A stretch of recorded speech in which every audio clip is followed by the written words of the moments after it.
The Last of Us Part 2 Remastered. Why? When I think of a remaster, I think of a pretty general visual uplift. Not a full-on remake like the recent Resident Evil 4 and Dead Space remake, but something more along the lines of even the PS4 remaster of the original Last of Us. 4 years ago, The Last of Us Part 2 launched pretty divisively, but one thing it certainly accomplished was its absolutely stunning visual fidelity that pushed the very limits of the hardware it initially launched on. Fast forward to now, and to be honest, with the remastered version I can hardly tell the difference, both in its fidelity mode and its performance mode. We don't really care about discussing or rating graphics here on this channel, but if you want a more in-depth analysis on the graphics, I'd highly recommend watching Digital Foundry's video on them, which I'll link in the description.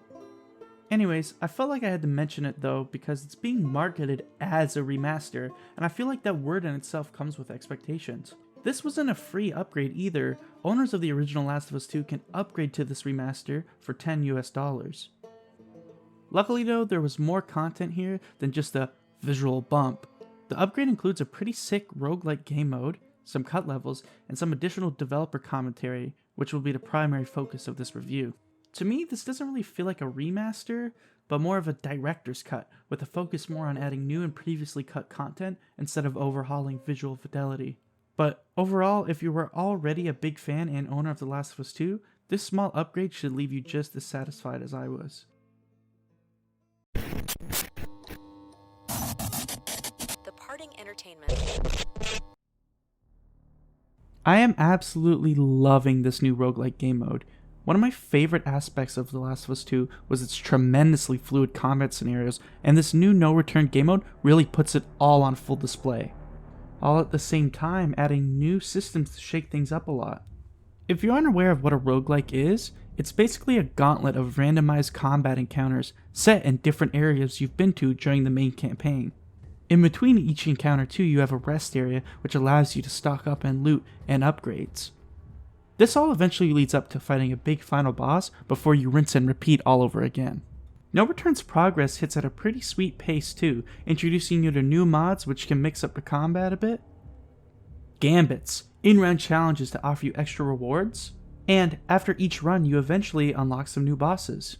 There's quite a bit of meat here to bite into before you hit the bone and feel like you've really seen all there is here to offer. One of my favorite parts of No Return 2 is the ability to play surprisingly quite a few characters you've seen through the story, with their all pretty unique playstyles, like Abby gets to be more of a brawler, and my personal favorite Lev, who starts with a bow and gets some perks that encourage stealth. You unlock these characters too by completing runs with other characters, so you can kinda get a nice taste of what everyone's capable of. This eventually leads you to tailor your own playstyle to go and complete some new runs. This is how this game mode keeps itself fresh and incentivizes you to keep playing. Another small note is that you could complete challenges with each character to unlock new skins for them, which is another fun bonus. Overall, this mode alone sold me on this upgrade. Even though it isn't free and has new story like in God of War Valhalla, which is pretty awesome, you should check it out.